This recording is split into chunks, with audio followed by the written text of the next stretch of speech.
اور ایک دن پہلے وہ بہن کے گھر پہنچ گیا، عیدی دینے آیا ہوں، تو وہ کہنے لگی بھائی تو مصروف رہتا ہے، یہ کیا ہوا؟ اس نے کہا اس لیے آیا ہوں کہ بہنوں کو عید دی جاتی ہے، تو آج تو عید میلاد النبی ہے، تو میرے نبی کریم کا میلاد ہے۔ آپ کے نا جذبات، آپ کا ذوق بتائے، جب آپ کا ذوق لگ جائے گا نا، ذوق لگ جائے گا، شوق میں کہ تم میلاد شریف والے دن مسجد کے صدر کو مسجد کی صفائی کرنی چاہیے، ناراض ہو گیا ہو؟ ویسے آپ کی نہیں میں بات کرتا، اہل سنت کی مسجد کا صدر اسی طرح ہوتا ہے جس طرح امریکہ کا صدر نہیں ہوتا، ہماری مسجد کا صدر اسی طرح ہی ہوتا ہے، وہ صرف آرڈر نہیں کرتا، وہ تو کئی دفعہ کہتا ہے کہ مستند ہے ہمارا فرمایا ہوا، وہ بڑے سخت کی احکامات بھی اللہ ماشاءاللہ سب کی بات نہیں کرتا، وہ ڈیوٹی کرے، وہ نکلے، وہ ذوق کا مظاہرہ کرے۔ جب ہمارا ذوق دیکھیں نا، ہم بیٹے کی جب شادی رکھتے ہیں، توجہ ہے نا میری بات پر، تو ہماری بہن کے خامن نے، بچوں کے پھپھا جی نے بڑی بھی زیادتی کی ہو نا، کیونکہ بیٹے کی خوشی ہے، چاؤ کا ٹائم ہے، تو لوگ کہتے ہیں جاؤ یار منا کے لاؤ، اس لیے کہ خوشی کا ٹائم ہے، تو ٹھیک ہے اس نے زیادتی بھی کیا تو کیا ہو سکتا ہے، اب خوشی ہے نا، بیٹے کی شادی پہ سارے آنے چاہیے، منا کے لاتے ہیں نا لوگ۔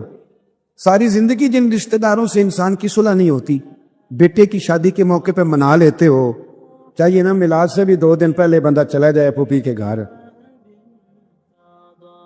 اسے منانے کے لیے، تو پھوپھی کہے کہ تو کیسے آ گیا، تو آیا ہی نہیں کرتا تھا، تو بندہ پھر لب کھول کے اسے بتائے کہ میں نے نا حضور کا میلاد منانا ہے، تو خوشیاں بغیر اپنوں کے منائی نہیں جا سکتی۔ آپ نا ذوق بنائیں، آپ کی طبیعت بتائے، آپ کا نا آپ کا انداز ہو، جذباتی پن ہو۔ صحابہ کا نا حضور سے جذباتی رشتہ تھا۔ ہمارے ہاں نا بہت ساری محفلوں میں نا یوں لگتا ہے کہ جیسے نا میری طرح کے کچھ لوگ اداکاری کر رہے ہیں، یعنی وہ ایک سیٹھ صاحب کھڑے ہو جاتے ہیں، وہ کل 100 روپیہ ہوتا ہے ان کے پاس، اس کے 10 لے لیتے ہیں وہ، اور آہستہ آہستہ کر کے نا 10 روپے پھینکتے ہیں، اور تک کہ نعت خان آندے دوبارہ پڑھ شعر، اور بھئی تجھے جو عشق نظر آ رہا ہے نا وہ ہماری سمجھ میں آ رہا ہے، تو بیٹھ جا آرام سے۔ محفل کے اندر سب سے زیادہ عشق اس کا نہیں ہوتا جس کے پاس نوٹوں کی دتھی ہوتی ہے، بلکہ زیادہ عشق تو اس کا ہوتا ہے جو اشتہار لگاتا ہے، جو مسجد میں جھاڑو دیتا ہے، جو لنگر پہ دیگوں پہ بیٹھا ہوتا ہے، جو کھانے پکوا رہا ہوتا ہے، کہتا میں ساری ڈیوٹی کروں گا، آج میرے نبی کریم کا میلاد ہے،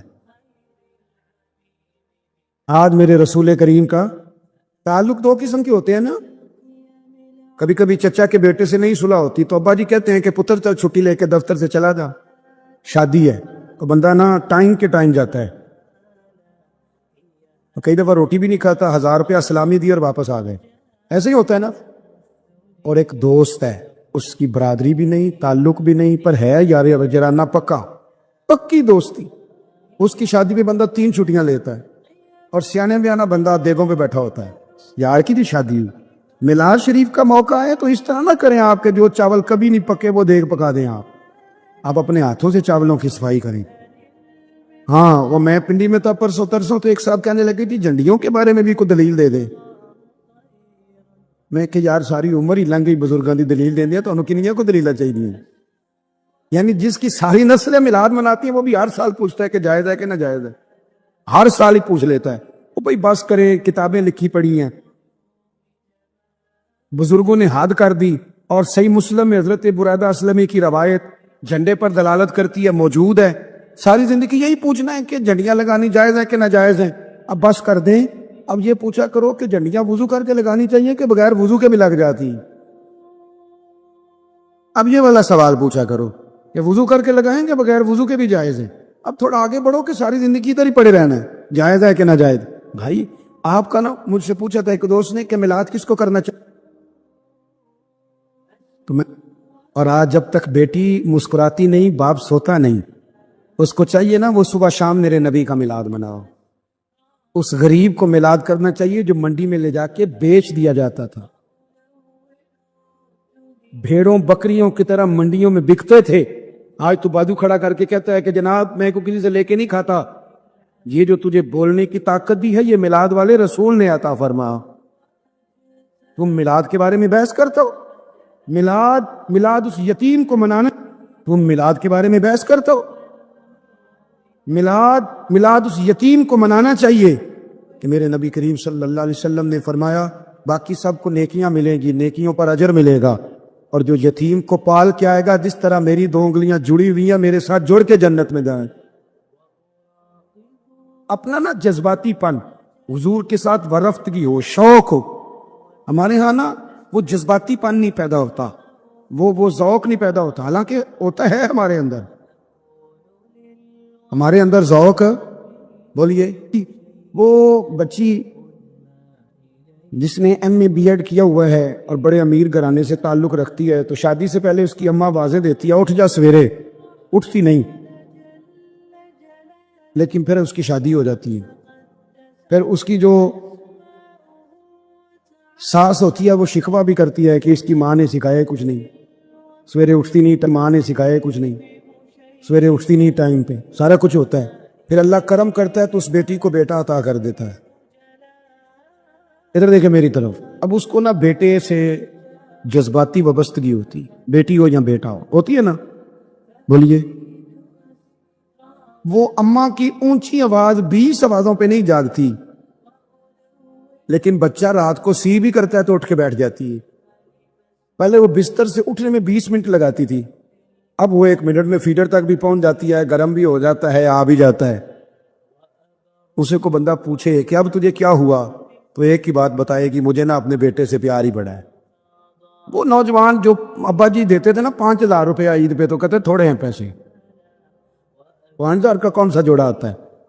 وہ پھر جب شادی ہو جاتی ہے, 2-3 بچے ہوتے ہیں, تو جوان ابھی ہوتا ہے, پر بیوی کو کہتا ہے بچوں کے کپڑے لے آ, میں پرانوں سے گزارا کر لوں گا. ابھی نہیں ہے تو پرسوں دوست کی شادی پہ جو جوڑا پہنا تھا پہن لوں گا.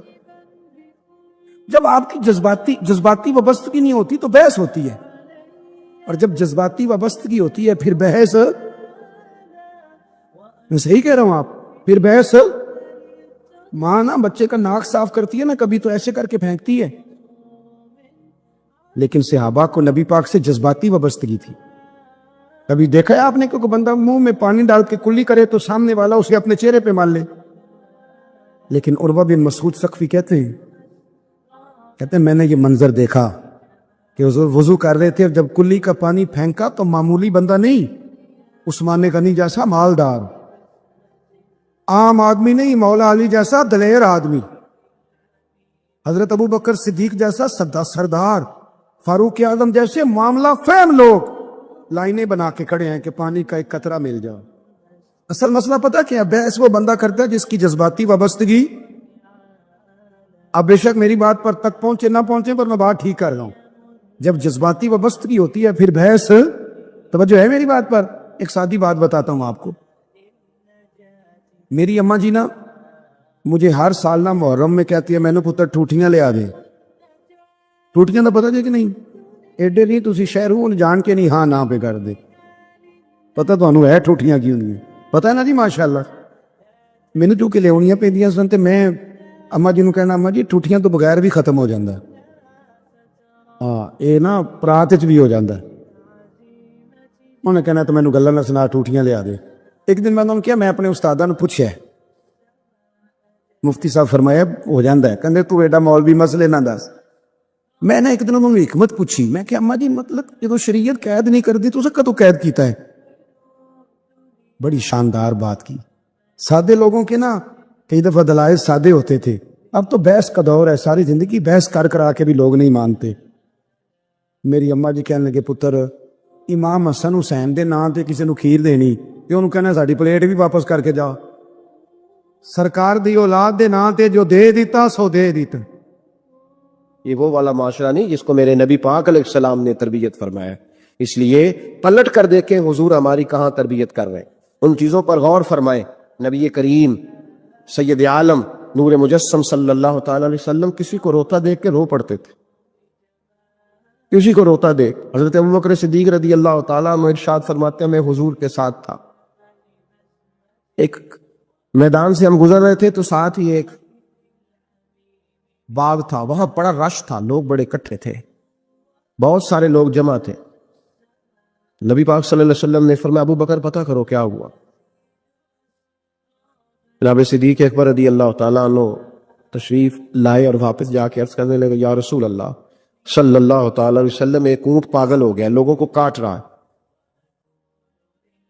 لوگ اس کو گرفتار کرنے کی کوشش کر رہے ہیں، کسی کے ہاتھ میں ڈنڈا ہے، کسی کے ہاتھ میں رسا ہے، کسی کے ہاتھ میں نیزہ، قابو نہیں آ رہا۔ نبی پاک صلی اللہ علیہ وسلم نے فرمایا چلو میں چلتا ہوں۔ حضرت صدیق اکبر عرض کرنے لگے یا رسول اللہ صلی اللہ علیہ وسلم وہ پاگل ہو گیا، وہ کاٹتا پھر رہا ہے، آپ مہربانی کریں، وہ تکلیف دے گا۔ فرمایا ابو بکر مجھے جانے دو۔ جناب صدیق اکبر فرماتے ہیں نبی پاک صلی اللہ علیہ وسلم تشریف لائے اور حضور جیسے ہی کھڑے ہوئے نا، اونٹ حضور کی طرف بھاگا، نبی پاک کی طرف لپکا، وہ میں بھی ڈرنے لگا، جتنے لوگ تھے پریشان ہونے لگے، دوڑا آیا اونٹ، ہم سب پریشان تھے لیکن محبوب کے چہرے پر بڑا ہی اطمینان تھا۔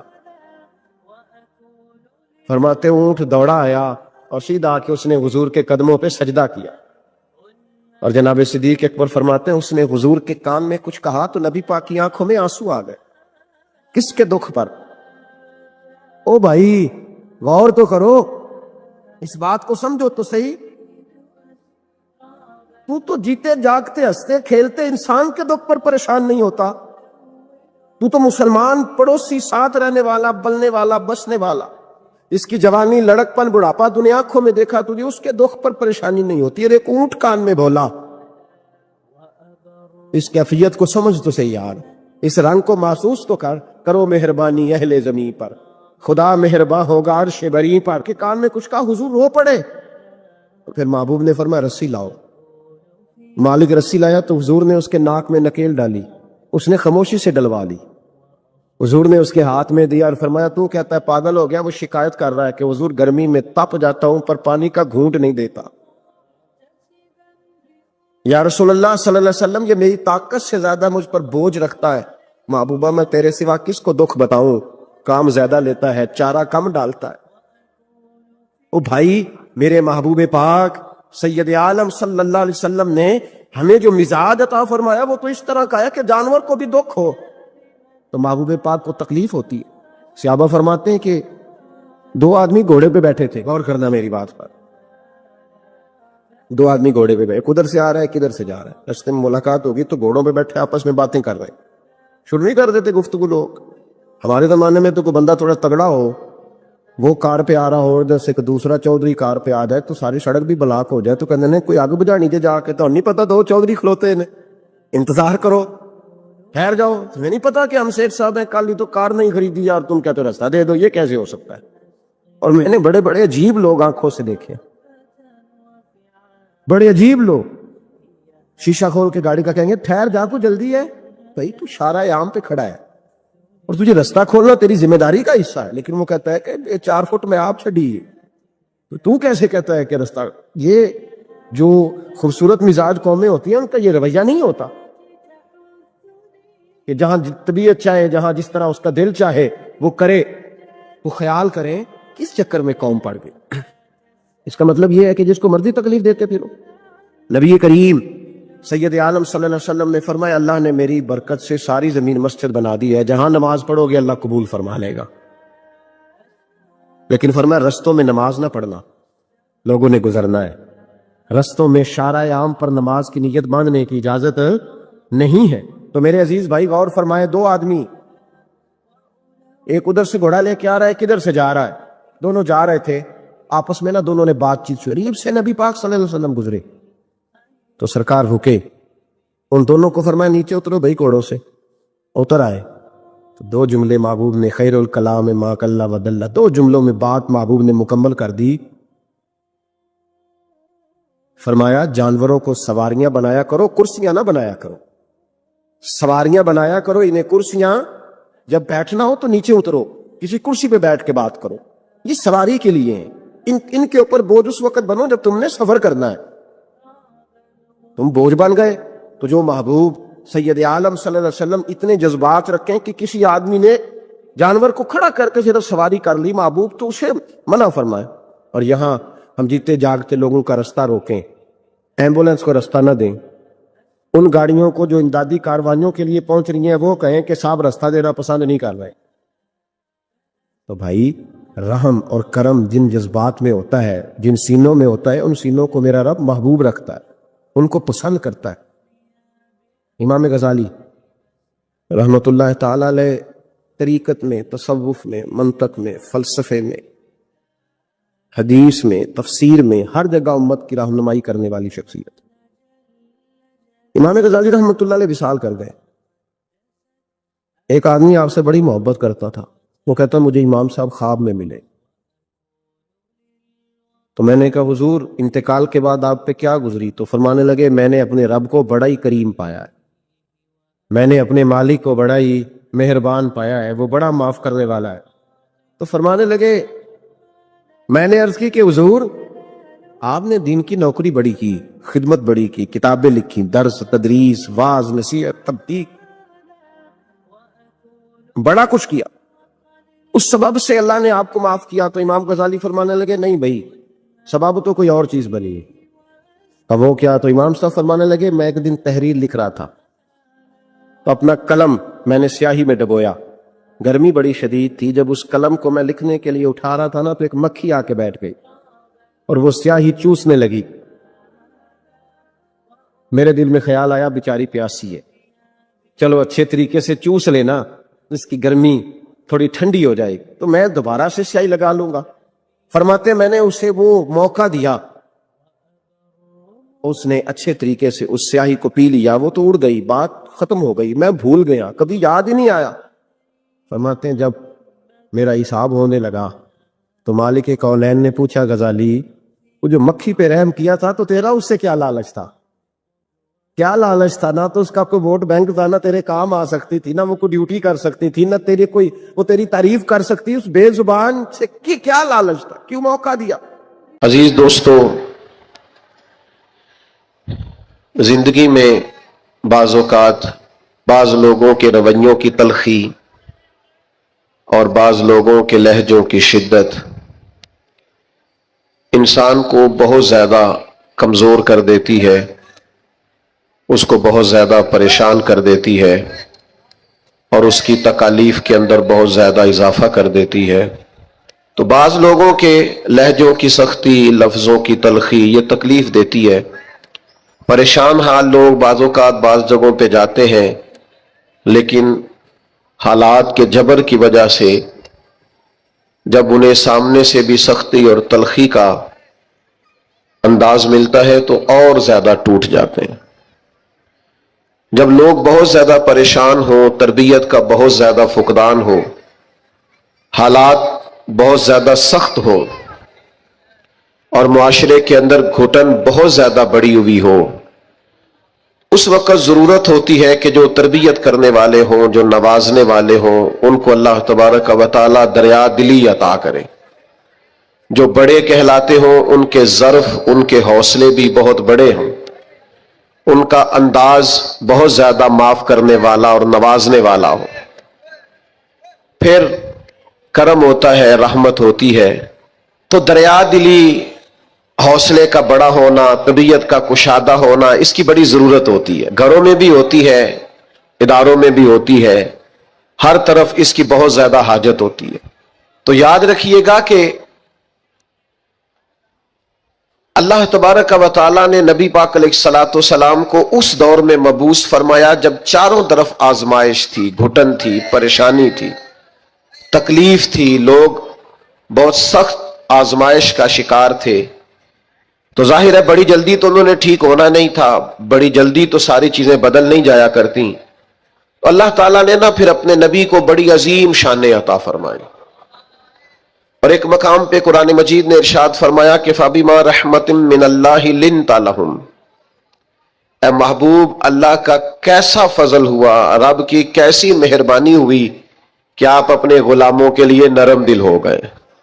وَلَوْ كُنْتَ فَظًّا غَلِيظَ الْقَلْبِ، اگر آپ تند مزاج ہوتے، سخت دل ہوتے، اگر تند مزاج اور سخت دل ہوتے، لَنْفَضُّوا مِنْ حَوْلِكَ، تو یہ آپ کے گرد سے پریشان ہو کر بکھر جاتے. آپ کے مزاج کے اندر، آپ کی طبیعت کے اندر جو اللہ نے نرمی رکھی ہے، آپ کے دل کے اندر جو دوسروں کے لیے درد رکھا ہے، آپ کی طبیعت کے اندر جو دوسروں کے لیے احساس رکھا ہے. عزیز بھائیوں، آپ کو پتہ ہے کہ کسی کا احساس صرف یہ نہیں ہوتا کہ اس کو پیسوں کی ضرورت ہے تو پیسے دے دیے جائیں.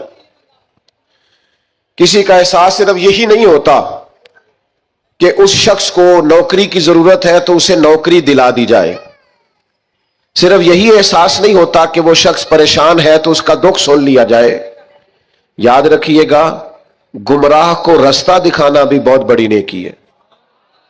جس کا ذہن وسوسوں کا شکار ہو اسے یقین کامل کی طرف لانا یہ بھی بہت بڑی نیکی. جب انسان بد خلق ہو جائے وہ ماں سے بھی سختی سے بات کرے, باپ سے بھی تلخی سے بات کرے, وہ اپنے بال بچوں پر بھی سختی کرے, اس کے لب و لہجے اس طرح کے ہو جائے کہ سب اس سے پریشان ہو, تو اس شخص کو مروت والا بنا دینا, اخلاق والا بنا دینا, اسے اعلیٰ اسلوب والا بنا دینا, یہ بھی اس کے ساتھ بہت بڑا پیار ہے.